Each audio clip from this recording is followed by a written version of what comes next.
Hello friends, welcome to day today Telugu and good evening. Sensex 455 points gain అయి 72,186 దగ్గర close అయితే Nifty 158 points gain అయి 21,929 దగ్గర క్లోజ్ అయింది. వెరస్ బ్యాంక్ నిఫ్టీ 135 పాయింట్స్ డౌన్ అయి 45,691 దగ్గర క్లోజ్ అయింది. వాళ్ళ మార్కెట్స్ ఒక యాక్టివిటీని మీరు గమనించండి. Only one man show IT stocks, only IT index 2.9% దగ్గరగా, నియర్లీ 3% దగ్గరగా గెయిన్ అవుతూ ఉండడం ఇవాళ నిఫ్టీని స్ట్రాంగ్ గా నిలబెట్టింది. ఇది మీరు in terms of sectorial contribution లో కూడా గమనించవచ్చు. కేవలం ఐటీ స్టాక్స్ దక్కించే 96 పాయింట్స్ దగ్గరగా ఇవాళ నిఫ్టీకి అండ్ ఈవెన్ సెన్సెక్స్ కి కూడా మెజారిటీ సపోర్ట్ ఐటీ స్టాక్స్ నుంచి వచ్చింది. అంటే ఐటీ స్టాక్స్ రిలేటెడ్ ఏదైనా పాజిటివ్ అప్డేట్ ఉందా అంటే ఫ్రెండ్స్, యాక్చువల్లీ ఇవాళ ఐటీ స్టాక్స్ ఫాలో అయింటే ఈ రీజన్స్ తో ఫాలో అయింది అనడానికి మన దగ్గర బోల్డ్ పాయింట్స్ ఉన్నాయి, మాట్లాడుకుందాం. అండ్ ఇన్ఫాక్ట్ ఈ థీమ్ ని నేను చాలా డేస్ బ్యాక్ కూడా నేను మీకు ఒకసారి చెప్పాను. ఐటీ స్టాక్స్ పెరగడం తగ్గడం అనేది మార్కెట్ లో పాజిటివ్ సెంటిమెంట్ రావడం ఆర్ నెగిటివ్ సెంటిమెంట్ స్టార్ట్ అవడం అనే దాన్ని బట్టి మీదే ఉండదు. ఇది ఎగ్జాక్ట్లీ ఆపోజిట్ ఉంటుంది. ఇంట్రెస్టింగ్ పాయింట్ ఒకసారి క్లియర్ గా డిస్కస్ చేసుకుందాం. ఐటీ స్టాక్స్ అనాలిసిస్ దగ్గర అది అస్సలు మిస్ అవ్వకండి. అందులో ఉన్న లాజిక్ ని అర్థం చేసుకోవడానికి ప్రయత్నించండి. నేను అప్పుడు ఐటీ స్టాక్స్ తో క్లవర్ గా ప్లే చేయొచ్చు, ఇంకా తెలివిగా ప్లే చేయొచ్చు. అండ్ ఇంకొక ఇంపార్టెంట్ అనాలిసిస్ మీ అందరికీ చెప్పాలనుకుంటుంది. లాస్ట్ 3 ట్రేడింగ్ సెషన్స్ ఇవాళ తీసేయండి, ఇంకా దానికి ముందు ఉంటున్న 3 ట్రేడింగ్ సెషన్స్ ని మీరు గమనిస్తే February 1st ఎప్పుడైతే మనకు బడ్జెట్ జరిగిందో ఆ డే హై నుంచి నియర్లీ 126 పాయింట్స్ దగ్గరగా మార్కెట్ ఫాల్ అయింది. February 2nd అదే న్యూ ఆల్ టైమ్ హైని హిట్ చేసింది కదా రీసెంట్ గా మార్కెట్, అక్కడి నుంచి 270 పాయింట్స్ దగ్గరగా ఫాల్ అయింది. అండ్ February 5th హైస్ నుంచి 200 పాయింట్స్ దగ్గరగా ఫాల్ అయింది. సో లాస్ట్ 3 ట్రేడింగ్ సెషన్స్ గమనిస్తే ఫస్ట్ నా 126 పాయింట్స్, సెకండ్ నా 273 పాయింట్స్, ఫిఫ్త్ నా 200 పాయింట్స్. ప్రతిసారి హయ్యర్ కి వెళ్లాలనే మార్కెట్ ప్రయత్నించింది, కానీ ఆ హైస్ నుంచి కంటిన్యూస్ గా మార్కెట్స్ లో రిజెక్షన్స్ కనిపిస్తూ ఉండడం market higher side last 3 trading sessions నుంచి ఒక స్టిఫ్ రెసిస్టెన్స్ ని ఫేస్ చేస్తుందని ఎలా మనకి అర్థమవుతుంది కదా. కానీ ఇవాళ సినారియో డిఫరెంట్ గా ప్లే అయింది.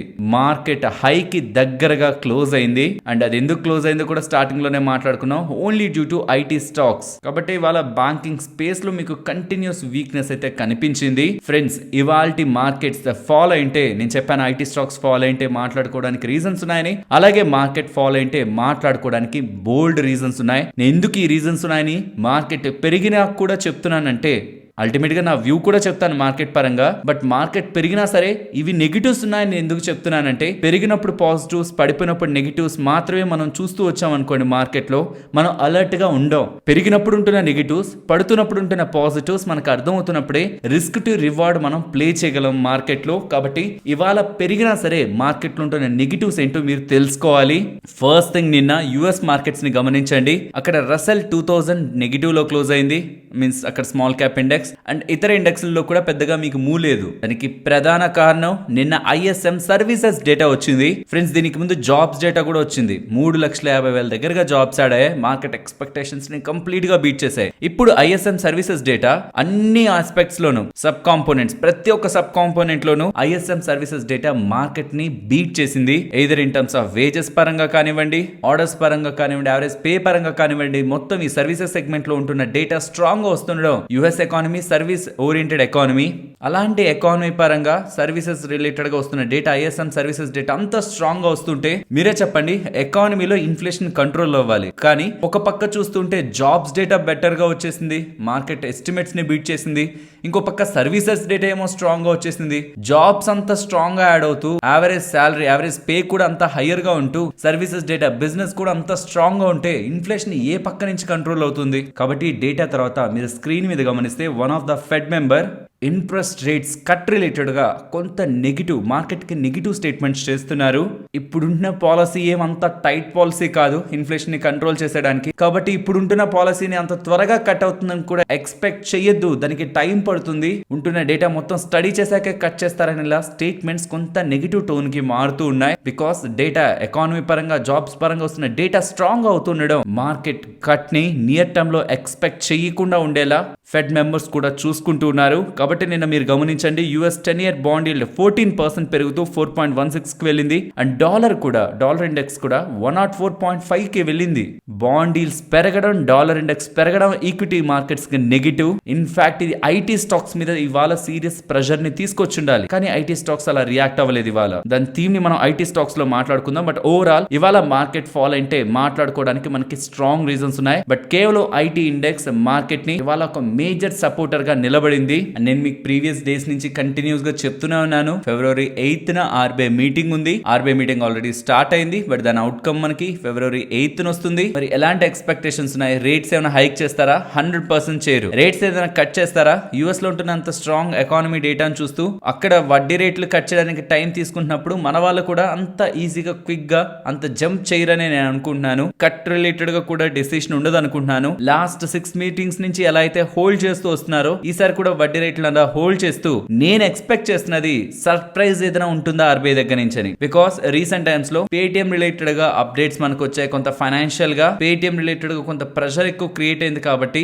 ఇలా ఫ్యూచర్ లో ఇంకే ఇతర payment bank, small finance bank or fintech startups ఏవైతే కంప్లీట్ గా ఆర్బీఐ పరిధిలో ఉంటూ ఆర్బీఐ ఫుల్ మానిటరింగ్ చేస్తూ ఉండదో వాటి రిలేటెడ్ గా ఏదైనా రిస్ట్రిక్షన్స్ ని లేకపోతే వాటి రిలేటెడ్ గా ఏదైనా కొత్త ఫ్రేమ్ వర్క్ ని ఏదైనా తీసుకొస్తారా, ఉంటున్న ఎగ్జిస్టింగ్ కమర్షియల్ బ్యాంక్స్ పరంగా అయినా చిన్న మెజర్ ని ఏదైనా తీసుకొచ్చి ప్రెసెంట్ వాటి రిలేటెడ్ ఉంటున్న సెంటిమెంట్ ని డిస్టర్బ్ చేస్తారా అని ఒక క్వశ్చన్ మార్క్స్ అయితే ఉంటున్నాయి. మేబీ ఆ రీజన్స్ తోనే bank nifty or entire banking space ఈ February 8th కి దగ్గర పడే కొద్దీ కొంత సెల్లింగ్ ప్రెషర్ కి లోన్ అవుతున్నట్లయితే అనిపిస్తుంది. సో ఒకవేళ ఇది అజంప్షన్ మాత్రమే, ఏదైనా చేస్తారా నెగిటివ్ గానీ. సో నా ఎక్స్పెక్టేషన్ ప్రకారం February 8th ఆర్బీఐ దగ్గర నుంచి కానీ బ్యాంక్స్ కి, ఫైనాన్షియల్ ఎంటిటీస్ కి నెగిటివ్ అప్డేట్ ఏది రాకపోతే ఆ తర్వాత నుంచి బ్యాంక్ నిఫ్టీలో షార్ట్ కవరింగ్ కనిపించొచ్చు or upside move if in case అక్కడి నుంచి ఏ నెగిటివ్ లేకపోతే కనిపించొచ్చు అనేది నా పర్సనల్ ఒపీనియన్. బట్ అంతవరకు బ్యాంక్ నిఫ్టీ పరంగా for every rise there will be a selling pressure. అదైతే ఇప్పటి వరకు అయితే మార్కెట్ లో కనిపించింది. మరి నెక్స్ట్ ఏం జరుగుతుందో చూడాలి. సో క్లియర్ కదా,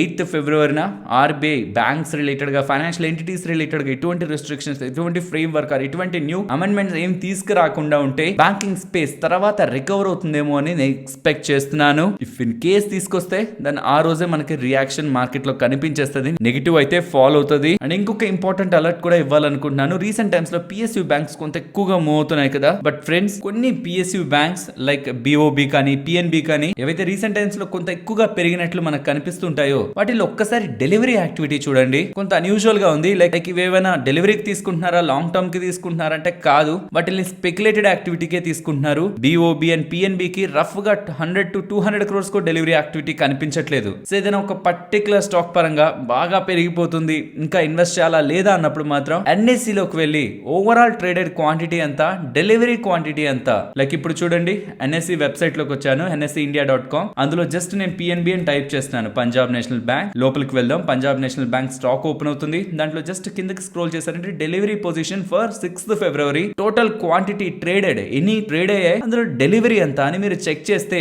డెలివరీ పర్సంటేజ్ 30% దగ్గరగా ఉంది. అంటే 100 స్టాక్స్ ట్రేడ్ అయితే 30% మాత్రమే డెలివరీ. అంటే మెజారిటీ పర్సెంట్ ఏంటి, స్పెక్యులేటెడ్, ట్రేడెడ్. అలాంటి వాటి రిలేటెడ్ గా మీరు లాంగ్ టర్మ్ లో జస్ట్ పెరిగిపోతుంది ఎంటర్ అవుదాం అనుకున్నప్పుడు మాత్రం అది స్ట్రాంగ్ ట్రెండ్ ని డిస్ప్లే చేయట్లేదు అన్న విషయాన్ని మనం గుర్తుంచుకోవాలి. అలా అంటే Punjab national bank next follow అయిపోద్ది, అక్కడ ఏదో స్పెక్యులేషన్ జరిగిపోతుందని నేను చెప్పాలనుకోవట్లేదు. ఏ స్టాక్స్ లో అయితే మీకు స్ట్రాంగ్ డెలివరీ యాక్టివిటీ కనిపించట్లేదు దెన్ ఆ స్టాక్స్ లో ఆ పర్టికులర్ పాయింట్స్ లో ఎంటర్ అవడం ఫర్ వెరీ షార్ట్ టర్మ్ అంత కరెక్ట్ కాదనేది పర్సనల్ గా నా ఒపీనియన్. సో ఇది కూడా ఇంకొకసారి రిమైండ్ చేయాలనుకుంటున్నాను. ఈ స్టాక్ అని కాదు, మీరు ఏ స్టాక్ నైనా సరే డెలివరీ పర్సంటేజ్ ఎక్కువ ఉందంటే ఈవెన్ ఆ ప్రైస్ లెవెల్స్ లో కూడా డెలివరీకి ఎక్కువ మంది తీసుకుంటున్నారు, డిమాట్ అకౌంట్స్ లోకి ఎక్కువ తీసుకుంటున్నారు. ఆ రోజు అమ్మేయడం కాదు, డిమాట్స్ లోకి తీసుకుంటున్నారు. అదే ప్రాబబ్లీ ఇన్స్టిట్యూషనల్ ప్లేయర్స్, ఒక బిగ్ ప్లేయర్స్ అనుకోండి, like block deals, bulk deals లో మీకు ఎవరైనా ఇన్స్టిట్యూషనల్ ప్లేయర్స్ నేమ్స్ కనిపిస్తున్నాయి అనుకోండి, ఇంకొంచెం కాన్ఫిడెన్స్ పెంచుకోవచ్చు. బికాస్ వాళ్ళు ఎంటర్ అవుతున్నారంటే 5% 10% గెయిన్స్ కి అసలే ఎంటర్ అవ్వరు. సో ఈ చిన్న అనాలిసిస్, ఈ చిన్న డేటా పాయింట్స్ మీరు ట్రాక్ చేసుకుంటూ ఉంటే ఈవెన్ మీరు ఏ ప్రైస్ పాయింట్స్ లో ఎంటర్ అవుతున్నది, ఏ స్టాక్ అవుతున్నా మీకు కంఫర్ట్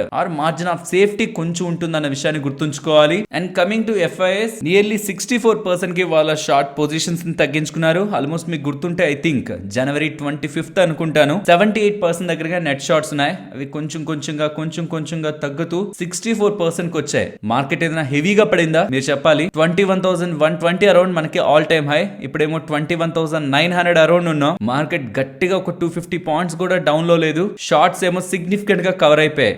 ఇంకా స్టిల్ నెట్ షార్ట్స్ లోనే ఎక్కువ ఉన్నారు. బట్ యూజువల్ గా ఇంత షార్ట్ కవరింగ్ జరుగుతున్నప్పుడు మార్కెట్ ఇంకా ఎక్కువగా కరెక్ట్ అయి ఉండాలి. అలా అయితే ప్రెసెంట్ మనకి మార్కెట్ లో కనిపించలేదు. Most of the shorting activity అంతా బ్యాంక్ నిఫ్టీలో ఉంటుండడం. Nifty still all time highs కి చాలా దగ్గరగా ఉంది. ఆల్మోస్ట్ నియర్లీ 1% డిస్టెన్స్ లో ఉంది. బట్ షార్ట్స్ అయితే సిగ్నిఫికెంట్ గా ఫ్రమ్ జనవరి 25 హెవీగానే కవర్ అయ్యాయి. అండ్ యుఎస్ ప్రెసిడెంట్ గా డొనాల్డ్ ట్రంప్ గారు ఉంటున్నప్పుడు ఒక హాట్ డిస్కషన్ ఉండేది. యుఎస్ వాళ్ళు ఇది చేస్తారా, అది చేస్తారా, చైనా రిలేటెడ్ గా ఏం చేస్తారు, ఇంకొక దేశం పరంగా ఏం చేస్తారు, తను ఏ స్టేట్మెంట్స్ పెడితే ఆ స్టేట్మెంట్స్ ని అడపా పాస్ చేస్తూనే ఉండేవాళ్ళు. ఫైనలీ చేసింది అంత స్ట్రాంగ్ గా తీసేసుకునే మెజర్స్ ఏం లేకపోయినా స్టేట్మెంట్స్ మాత్రం చాలా స్ట్రాంగ్ గా ఉండేవి. తను ఒకవేళ రీఎలెక్ట్ అయితే యుఎస్ ప్రెసిడెంట్ గా దెన్ చైనా నుంచి వస్తున్న వస్తువుల మీద 60% దగ్గరగా ట్యాక్స్ విధిస్తాను, టారిఫ్ విధిస్తాను అంటుండడం. అండ్ ఇలా వస్తున్న ఈ స్టేట్మెంట్స్ తో మీరు గమనించండి, చైనా స్టాక్ మార్కెట్ పర్టికులర్ గా స్మాల్ క్యాప్ స్టాక్స్ అయితే క్రాష్ కి గురయ్యాయి. ఆల్మోస్ట్ 8% దగ్గరగా కూడా చైనా స్టాక్ మార్కెట్ పతనం అయింది. ఒక భారీ పతనం అనుకోవాలి. తర్వాత రికవర్ అవుతున్న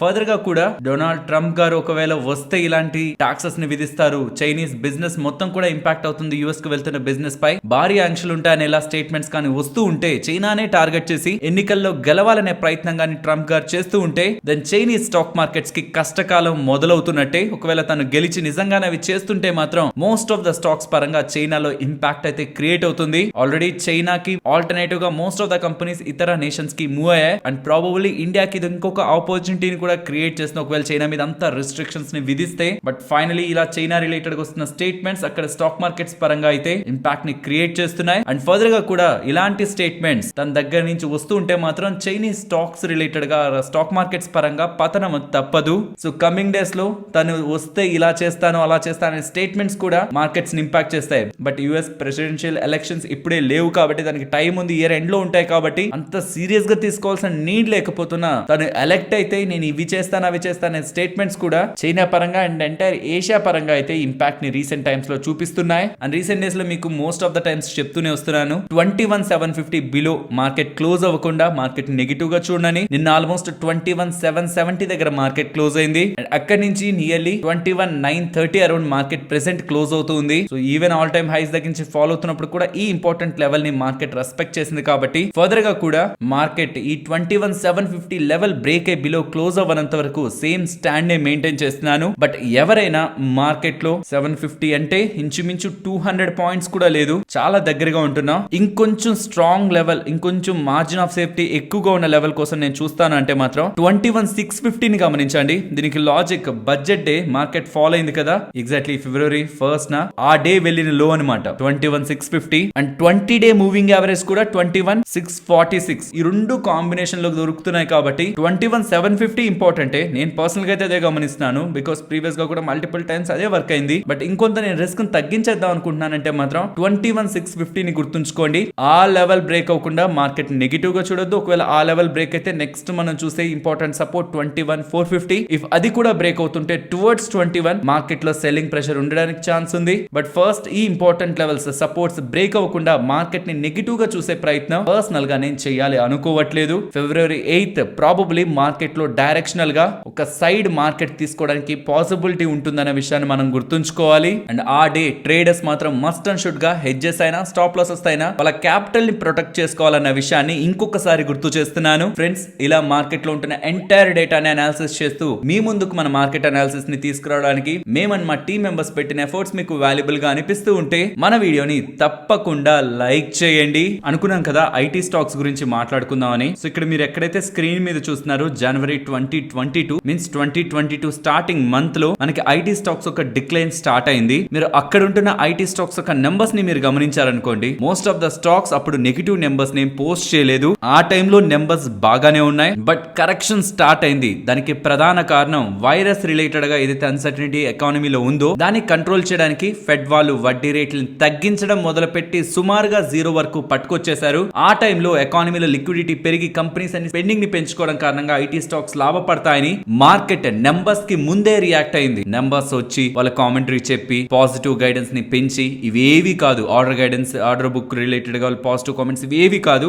మార్కెట్ వాళ్ళు positive numbers next 4 quarters 6 quarters అంటే 1 సంవత్సరం నుంచి 1.5 సంవత్సరం తర్వాత ఏదైతే పాజిటివ్నెస్ ఉందో ఐటీ స్టాక్స్ మోస్ట్లీ దాన్ని ముందుగానే గెస్ చేసి పెరిగే ప్రయత్నం అయితే జరిగింది. అండ్ ఇలా పడుతున్నప్పుడు కూడా ఎవ్వరు ఏ ఐటీ కంపెనీ కూడా negative updates towards their business ఎవరు కూడా చేయలేదు. కానీ వడ్డీ వడ్డీ రేట్లు జీరోకి వచ్చేసాయి, ఇంకంతకు మించి తగ్గవు, ఎలాగైనా వడ్డీ రేట్లు పెంచాల్సిందే, ఆ టైంలో ఐటీ స్టాక్స్ నష్టపోతాయని ముందుగానే మార్కెట్ లో ఐటీ స్టాక్స్ లో సెల్లింగ్ కనిపించింది. అండ్ ఆల్మోస్ట్ ఈ పాయింట్ వరకు కూడా ఇది ఒకసారి మార్క్ చేస్తున్నాను, బికాస్ ఏప్రిల్ ఆర్ మే 2023 వరకు కూడా అక్కడ ఫాల్ మనకి కనిపించింది. ఎగ్జాక్ట్లీ ఈ పాయింట్ లో for the first time Infosys వాళ్ళు వాళ్ళ నెంబర్స్ పరంగా రెవెన్యూని డౌన్ గ్రేడ్ చేశారు. వాళ్ళు ఇచ్చిన ప్రీవియస్ గైడెన్స్ ని డౌన్ గ్రేడ్ చేశారు. అలా చేస్తే ఇంకా బాగా పడిపోయి ఉండాలి కదా, కానీ అక్కడి నుంచి చూడండి ఒక్కసారి గ్యాప్ డౌన్, అక్కడి నుంచి ఐటీ స్టాక్స్ లో recovery, most of the IT stocks అన్నిట్లో కూడా ఇక్కడి నుంచి మనకి ఐటీ స్టాక్స్ లో నెంబర్స్ లో వీక్నెస్ కనిపించింది. ఇప్పటికీ చెప్తున్నాను, most of the mid cap and even most of the large cap ఎవ్వరు కూడా డిమాండ్ మాకు చాలా స్ట్రాంగ్ గా ఉంది, మేము కమింగ్ క్వార్టర్స్ లో చాలా స్ట్రాంగ్ గా గ్రో అయిపోతాం అని గైడెన్స్ ని పెంచుకుంటూ వెళ్తున్న కంపెనీస్ అవుట్ ఆఫ్ 100 కేవలం 5% కూడా ఉండవు. మెజారిటీ ఆఫ్ కంపెనీస్ స్టిల్ ఇప్పటికీ కూడా డౌన్ గ్రేడ్ చేస్తున్నాయి, కాషియస్ గా మాట్లాడుతున్నాయి, ఆర్డర్ బుక్ రిలేటెడ్ గా అన్సర్టనిటీ ఉందనే చెప్తున్నాయి, ఎన్విరాన్మెంట్ ఛాలెంజింగ్ గా ఉందనే నెగిటివ్ కామెంట్స్ ఈ మొత్తం ర్యాలీలో ఐటీ స్టాక్స్ ర్యాలీలో మీకు వినిపిస్తూ ఉంటుంది. ఇదే ఎగ్జాక్ట్ స్టేట్మెంట్స్ మనం ఈ పాయింట్స్ లో మాట్లాడుకున్నాం, డిసెంబర్ ఆ మంత్ లో మాట్లాడుకున్నాం. ఆ టైంలో ఐటీ స్టాక్స్ పెరిగాయి. ఆ టైంలో కొన్ని కామెంట్స్ ఎలా ఉన్నాయంటే, ఇది మీరు ముందే చెప్పుండొచ్చు కదా, ఐటీ స్టాక్స్ బాగా పెరిగిపోయాక చెప్తున్నారే అంటున్నారు. ఫ్రెండ్స్, ఇటువంటి సిమిలర్ స్టేట్మెంట్స్ ప్రీవియస్ గా కూడా చాలా సార్లు చేశాను, కానీ ఐటీ స్టాక్స్ పెరిగినప్పుడు ఇది ఇంకొకసారి మీకు చెప్పడానికి నాకు అవకాశం వస్తుంది, కానీ డైలీ అదే పనిగా ఐటీ స్టాక్స్ అని మనం మాట్లాడుకోవడంలో లాజిక్ ఉండదు. ఏదో నేను పంప్ చేస్తున్నట్లు ఉంటుంది ఐటీ స్టాక్స్ ని. ఇక్కడ ఈ లాజిక్ ని అర్థం చేసుకోవడానికి ప్రయత్నించండి. మార్కెట్ లో ఎన్విరాన్మెంట్ ఛాలెంజింగ్ గా ఉంది. ఇన్ఫాక్ట్ ఇవాళ పెరిగిన బాండ్ కి, డాలర్ ఇండెక్స్ కి అండ్ ఉంటున్న స్టేట్మెంట్స్ కి, ఫెడ్ వాళ్ళు చేసిన స్టేట్మెంట్స్ కి, హైయర్ ఫర్ లాంగర్, అంత ఈజీగా వడ్డీ రేట్లు కట్ అవ్వని చేసిన స్టేట్మెంట్స్ కి ఐటీ స్టాక్స్ ఫాలో ఉండాలి. బట్ మార్కెట్ ఇప్పటిది కాదు, నెక్స్ట్ 1.5 year లో most of the IT companies అన్ని బాగానే నెంబర్స్ ని పోస్ట్ చేస్తాయి. అప్పుడు అందరూ వచ్చి బై అని చెప్తారు, అందరూ కొనమని చెప్తారు. ఆ టైంలో ఐటీ ఇండెక్స్ కూడా ఇక్కడ ఉండదు, ఇంకా హైయర్ లోనే ఉంటది. అప్పుడు సడన్ గా మార్కెట్ లో ఐటీ స్టాక్స్ లో సెల్ ఆఫ్ వస్తుంది. అంతా బానే ఉంది కదా అనుకుంటాం, మళ్ళీ మార్కెట్ అగైన్ 1.5 year తర్వాత నెగిటివ్ ని ఉంటున్న వీక్నెస్ ని చూస్తుంది. ఇలా సైకిల్స్ ఐటీ స్టాక్స్ లో రిపీట్ అవుతూ ఉంటాయి. ఇది మార్కెట్ లో ఎప్పటి నుంచో అబ్జర్వ్ చేస్తున్న వాళ్ళకి ఇది కన్సిస్టెంట్ గా మార్కెట్ లో అర్థం అవుతూ ఉంటుంది. సో ఇప్పుడు ఉంటున్న నెగిటివిటీ మనకి ఐటీ స్టాక్స్ లో బయింగ్ ఆపర్చునిటీ. ఏ స్టాక్స్ అయితే మీకు నెగిటివ్ లో నెంబర్స్ ని, పర్టికులర్ గా క్వాలిటీ స్టాక్ సిక్లికాలిటీ వల్ల, మార్కెట్ లో ఉంటున్న ఎన్విరాన్మెంట్ వల్ల నెగిటివ్ కు వెళ్తుంటాయో డెఫినెట్లీ బయింగ్ ఆపర్చునిటీ అనేది పర్సనల్ గా నా ఒపీనియన్. ఎందుకు నేను పర్సనల్ గా నా ఒపీనియన్ అంటానంటే, రిస్క్ టు రివార్డ్ ఎప్పుడు చెక్ చేసుకోవాలి ఇండివిజువల్ స్టాక్ బేసిస్ లో. ఆ కంపెనీ బిజినెస్ ఏంటి, ఆ కంపెనీకి వస్తున్న ఆర్డర్ బుక్ ఎంత, ఎందుకు ఇంపాక్ట్ అయింది, రీజన్స్ ఏం చెప్తున్నారు, ఎప్పుడు రికవరీ చెప్తున్నారు, ఇవన్నీ కూడా మార్కెట్ లో మనం అనాలిసిస్ చేసుకున్న తర్వాతే తీసుకోవాల్సి ఉంటుంది. But outline of entire analysis on this IT stocks topic, company మంచి నెంబర్స్ పోస్ట్ చేసి మంచి కామెంటరీ చేసిన తర్వాత పెరగడం కంటే అవన్నీ వీక్నెస్ లో ఉన్నప్పుడే ఇక next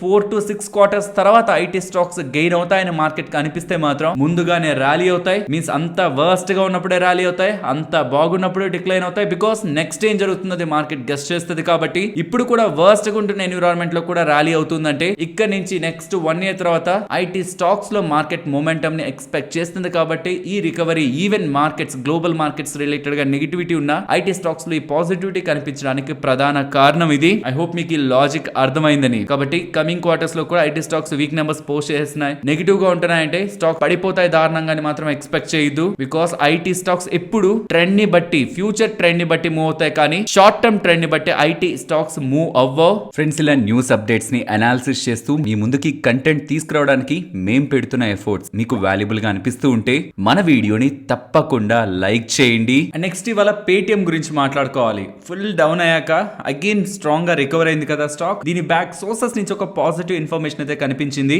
Paytm founder Vijay Shekhar Sharma గారు ఆర్బీఐ అఫీషియల్స్ ని నిన్న మీట్ అయ్యారని, ఉంటున్న ఇష్యూస్ ని as soon as possible sort out చేసుకోవడానికి ప్రయత్నిస్తున్నారనేలా స్పెక్యులేషన్స్ పేటిఎం పరంగా ఈ రీసెంట్ టైమ్స్ అన్ని నెగిటివ్ అప్డేట్స్ స్పెక్యులేషన్స్ అన్నిట్లో. బట్ ఇదొకటి పాజిటివ్ అప్డేట్ కనిపిస్తుండడం. నెగిటివ్ కు వెళ్ళిన స్టాక్ అగైన్ పాజిటివ్ కు వచ్చి, సో డౌన్ టు అప్ చూస్తే నియర్లీ 13-14% దగ్గరగా పేటిఎం స్టాక్ ఇవాళ పెరిగింది. Almost lowest 395, highest 473. ఇవాళ పేటిఎం లో ఈ వోల్టాలిటీకి రీజన్ మేబీ ఈ అప్డేట్ రాకపోయింటే స్టాక్ ఫర్దర్ నెగిటివ్ ఉండేదేమో. ఈ కంపెనీ ఫౌండరే రంగంలో దిగి ఆర్బీఐ వాళ్ళతో మీటింగ్ పెట్టుకుంటున్నారు అండ్ ఉంటున్న ఇష్యూస్ ని as soon as possible sort out చేసుకుంటారని వస్తున్న స్పెక్యులేషన్ స్టాక్ లో కొంత స్టెబిలిటీని మెయింటైన్ చేశాయి. అండ్ జియో ఫైనాన్షియల్స్ వాళ్ళు వీళ్ళ వ్యాలెట్ బిజినెస్ ని అక్వైర్ చేయనున్నారు, పేటిఎం వ్యాలెట్ బిజినెస్ ని అక్వైర్ చేయనున్నారన్న దాని రిలేటెడ్ గా పేటిఎం వాళ్ళు అఫీషియల్ గా క్లారిఫికేషన్ ఇచ్చారు. అవన్నీ speculative, baseless and factually incorrect. Means అవన్నీ అవాస్తవాలని, జస్ట్ స్పెక్యులేషన్స్ అని. పేటిఎం వ్యాలెట్ బిజినెస్ ని అమ్మడానికి పేటిఎం ఎవరితోనూ అసలు డిస్కషనే చేయలేదనేలా స్టేట్మెంట్స్ అయితే కనిపించాయి. అండ్ ఈవెన్ జియో వాళ్ళు కూడా పేటిఎం వ్యాలెట్ బిజినెస్ రిలేటెడ్ గా వస్తున్న స్పెక్యులేషన్స్ పై అందిస్తూ అవన్నీ అవాస్తవాలని ఎలా వాళ్ళు కూడా క్లారిఫై చేస్తూ ఉండడం, ప్రాబబుల్లీ ఈ రీజన్ తోనే నిన్న స్టాక్ పెరుగుండాలి కాబట్టి ఇలా క్లారిఫై చేస్తూ ఉండడం స్టాక్ నియర్లీ 6.5% దగ్గరగా డిక్లైన్ అయింది. నెక్స్ట్ బిఎల్ఎస్ ఈ సర్వీసెస్ ఐపీఓ ఇవాళ మార్కెట్ లో లిస్ట్ అయింది. వాళ్ళ ఐపీఓ ప్రైస్ 135, లిస్ట్ అయిన ప్రైస్ 305, అంటే ఏకంగా 126% లిస్టింగ్ గెయిన్స్ ఇవాళ స్టాక్ లో అయితే కనిపించింది. అండ్ అక్కడి నుంచి కూడా పెరుగుతూ నియర్లీ 170% దగ్గరగా కూడా ఇవాళ ఇన్వెస్టర్స్ కి బిఎల్ఎస్ ఈ సర్వీసెస్ ఐపీఓ రివార్డ్ అయితే చేసింది. అండ్ నెక్స్ట్ ఐఎక్స్ వాళ్ళు వాళ్ళ జనవరి సేల్స్ డేటాని అప్డేట్ చేస్తున్నారు. ఓవరాల్ ఈ డేటా మీకు ఇలా ఇమేజ్ ఫామ్ లో క్లియర్ గా అర్థం అవుతుంది. దీని ఇక్కడ మీకు స్క్రీన్ పైన గమనించండి. On year on year comparison వీళ్ళ overall electricity traded volumes significant గా ఇంప్రూవ్ అవుతున్నాయి. And even from recent months కూడా నవంబర్, డిసెంబర్, జనవరితో మీరు కంపేర్ చేస్తే సిగ్నిఫికెంట్ గా అవి ఇంప్రూవ్ అవుతున్నాయి. And DAM average clearing price కూడా లాస్ట్ ఫ్యూ మంత్స్ నుంచి ఇంప్రూవ్ అవుతూ రికవరీ చూపిస్తూ ఉండడం. అండ్ అక్రాస్ వీళ్ళ ఇతర segments DAM, TAM, RTM, green market వీటన్నిటిలో కూడా month on month and probably green market తప్పించి ఇయర్ ఆన్ ఇయర్ లో కూడా స్ట్రాంగ్ డేటా పబ్లిష్ అవుతూ ఉండడం. టోటల్ వాల్యూమ్స్ పరంగా చూస్తే మంత్ ఆన్ మంత్ లో 12% అండ్ ఇయర్ ఆన్ ఇయర్ లో 26% దగ్గరగా ఈ స్ట్రాంగ్ డేటాని పబ్లిష్ చేస్తూ ఉండడం స్టాక్ ఇవాళ గెయిన్ అయింది. అండ్ ఇన్సూరెన్స్ తీసుకుంటున్న వాళ్ళకి ఒక గొప్ప శుభవార్తనే చెప్పుకోవాలి. ఫైనాన్స్ పార్లమెంట్ ప్యానెల్ వాళ్ళు ఇన్సూరెన్స్ రిలేటెడ్ గా డిస్కషన్స్ చేస్తున్నారట. ఒకటి కాదు, చాలా అప్డేట్స్ ఉన్నాయి. స్క్రీన్ పైన గమనించండి. ఇవన్నీ కానీ జరిగినట్లయితే డెఫినెట్లీ టర్మ్, హెల్త్ ఆర్ ఏవేవైతే ఇన్సూరెన్స్ రిలేటెడ్ గా ఇష్యూస్ ఎదుర్కొంటున్నారో వాళ్ళందరికీ కూడా ఒక బిగ్ సొల్యూషన్ దొరుకుతున్నట్టు. First thing, health insurance related గా జిఎస్టీని తగ్గించాలనే ప్రయత్నిస్తున్నట్లయితే కనిపిస్తుంది. Not only on health insurance, ఇతర ఇన్సూరెన్స్ ప్రొడక్ట్స్ పై కూడా ప్రెసెంట్ ఉంటున్న 18% జిఎస్టీ తగ్గినట్లయితే అది కస్టమర్స్ కి పాస్ ఆన్ చేయాల్సి ఉంటుంది. కాబట్టి ఆ బెనిఫిట్స్ కస్టమర్స్ కి దొరుకుతూ హెల్త్ ఇన్సూరెన్స్ ప్రీమియంలు తగ్గుతూ most of the people health insurance, term insurance and ఇతర ఇన్సూరెన్స్ ఏవేవైతే వాళ్ళకి రిక్వైర్మెంట్ అనుకుంటారో వాటిని తీసుకునే వెసులుబాటు దొరుకుతుంది. అండ్ కొత్త ప్లేయర్స్ రావాలంటే కూడా మినిమం 100 కోట్లు ఉండాలి అని పెడుతున్న ప్రతిపాదనతో కొత్త ఇన్సూరెన్స్ కంపెనీస్ రాలేకపోతున్నాయి. అది తగ్గిస్తే కొత్త కంపెనీస్ వస్తూ వివిధ ప్రొడక్ట్స్ ని కాంపిటేటివ్ ప్రైసెస్ లో ఇష్యూ చేస్తూ వినియోగదారులకు లబ్ధి చేకూర్చేలా ఉంటుంది. కాబట్టి 100 కోట్ల మినిమం నిబంధన, క్యాపిటల్ ఉండాలన్న నిబంధనని తగ్గించాలనే దాంతో గవర్నమెంట్ ఆలోచిస్తూ ఉందని, ఆయుష్మాన్ భారత్ రిలేటెడ్ గా కొన్ని డెసిషన్స్ తీసుకుంటున్నారని, మోస్ట్ ఇంపార్టెంట్ నాకు అన్నిటికంటే ఎక్కువగా ఇంట్రెస్టింగ్ అనిపించింది last point, like RBI related గా మనకి బ్యాంకింగ్ స్పేస్ లో ఏదైనా ఇష్యూ ఉంది, క్రెడిట్ కార్డ్స్ రిలేటెడ్ గా ఏదైనా ఇష్యూ ఉంది, ఆర్బీఐ అంబుడ్స్మన్ లో మనం కంప్లైంట్ చేసి ఆర్బీఐ ద్వారా మనం మోస్ట్లీ మనకి ఏదైనా జరిగితే మనం దాన్ని క్లియర్ చేసుకోగలమనే కాన్ఫిడెన్స్ అయితే ఉంది కదా. అలానే ఇన్సూరెన్స్ రిలేటెడ్ గా ఏదైనా జరుగుతున్నా ఐఆర్డీఏ వాళ్ళు కూడా అంబుడ్స్మన్ ని మెయింటైన్ చేసి ఏదైనా ఇష్యూ కలిగినప్పుడు ఆ పోర్టల్ లో కంప్లైంట్ చేస్తే ఆ ఇష్యూను కూడా రిజాల్వ్ చేసేలా, కస్టమర్ కి లబ్ధి చేకూరేలా ఒక పోర్టల్ ని తీసుకురావాలని కూడా గవర్నమెంట్ ఆలోచిస్తున్నట్లు ఈ అప్డేట్స్ ద్వారా అర్థమవుతుంది. ఇవన్నీ జరగాలని అయితే మనస్ఫూర్తిగా కోరుకుంటున్నాను. ఎలా అయినా సోనీ వాళ్ళని, జీ ఎంటర్టైన్మెంట్ కి సంబంధించిన బిజినెస్ ని, ఇండియాకి సంబంధించిన సోనీ బిజినెస్ ని, జీ ఎంటర్టైన్మెంట్ బిజినెస్ ని రెండింటిని కలిపేయండి అని జీ ఎంటర్టైన్మెంట్ వాళ్ళు ఎన్సీఎల్టీ వాళ్ళ దగ్గర పెట్టుకున్న నివేదికని ఎన్సీఎల్టీ వాళ్ళు వాదనకి తీసుకుంటున్నారని, మార్చ్ 12న దీని రిలేటెడ్ గా వాదన జరుగుతుందని, అండ్ ఈ టైం లోపు సోనీ వాళ్ళు ఎందుకు ఈ మర్జర్ జరగకూడదని సోనీ వాళ్ళు భావిస్తున్నారో దానికి సరైన ఎక్స్ప్లెనేషన్ ని ఎన్సీఎల్టీ వాళ్ళకి ఇవ్వాలనేలా అప్డేట్స్ అయితే కనిపిస్తూ ఉన్నాయి. So March 12 Zee entertainment shareholders పరంగా ఇంపార్టెంట్ డే గా అయితే ఉంటుంది. నెక్స్ట్ నెంబర్స్ గురించి మాట్లాడుకోవాలి. ఫస్ట్ టాటా కెమికల్ నెంబర్స్ వీళ్ళవి quarter on quarter and year on year comparison decline మనకి కనిపిస్తుంది. బట్ ఫ్రెండ్స్, వీళ్ళు సోడా యాష్ ప్రైజెస్ ని కంటిన్యూస్ గా తగ్గించుకుంటూ వచ్చారు. అలా తగ్గించుకుంటున్న ప్రతిసారి next coming quarterly numbers weak గా ఉంటాయని ఎక్స్పెక్టేషన్స్ ఉన్నాయి. అండ్ ఈవెన్ కమింగ్ క్వార్టర్స్ లో కూడా ఈ సోడా యాష్ ప్రైజెస్ పరంగా సెల్లింగ్ సెంటిమెంట్ డ్యూ టు చైనాలో నుంచి వస్తున్న డంపింగ్ కారణంగా ఉంటుంది అని వీళ్ళ మేనేజ్మెంట్ ప్రీవియస్ గా ఇచ్చిన కామెంట్స్ తో నెంబర్స్ వీక్ గా ఉంటాయని మార్కెట్ లో ఆల్రెడీ ఎక్స్పెక్టేషన్స్ ఉన్నాయి. అండ్ ఈవెన్ పోస్ట్ నెంబర్స్ వీళ్ళు ఇస్తున్న కాన్ఫరెన్స్ కాల్ లో కూడా across the geographies pricing sentiment negative గానే ఉందని, కొంత ప్రైజెస్ డిటోరియేట్ అవుతున్నాయని, కాబట్టి ఆ ఓవరాల్ ఇంపాక్ట్ నెంబర్స్ మీద కనిపించిందని మేనేజ్మెంట్ నెగిటివ్ గానే కామెంట్స్ చేసింది. బట్ ఇది మార్కెట్ లో ఆల్రెడీ నడుస్తున్న డిస్కషనే కాబట్టి లాస్ట్ క్వార్టర్ తో కంపేర్ చేస్తే and particularly last day same quarter తో కంపేర్ చేస్తే వాళ్ళ సోడా యాష్ ప్రైజెస్ సిగ్నిఫికెంట్ గా డిక్లైన్ అవుతుండడం అండ్ ఇతర కెమికల్ ప్రైజెస్ కూడా డిక్లైన్ అవుతుండడం, ఓవరాల్ వీళ్ళ నెంబర్స్ వీక్ గా ఉన్నాయి. బట్ ఇది మార్కెట్ లో ఆల్రెడీ ఉంటున్న ఎక్స్పెక్టేషన్స్ కాబట్టి స్టాక్ ఇవాళ పాజిటివ్ గా ఎండ్ అయింది. అండ్ నెక్స్ట్ బిఎస్సి గురించి మాట్లాడుకోవాలి. Net profit and quarter comparison decline అవడానికి ప్రధాన కారణం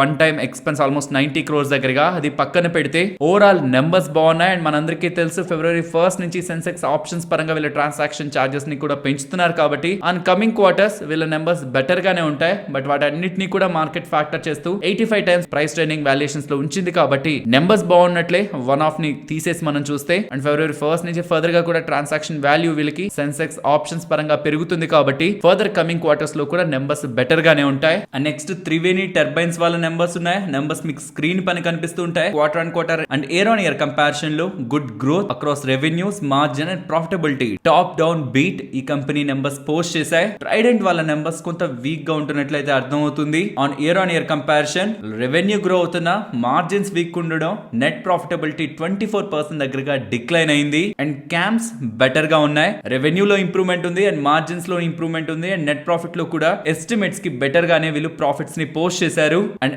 LIC వాళ్ళు 8th ఫిబ్రవరిన బోర్డ్ మీటింగ్ ని కండక్ట్ చేసి డివిడెండ్ ని డిక్లేర్ చేస్తారనేలా అప్డేట్స్ చేస్తున్నారు.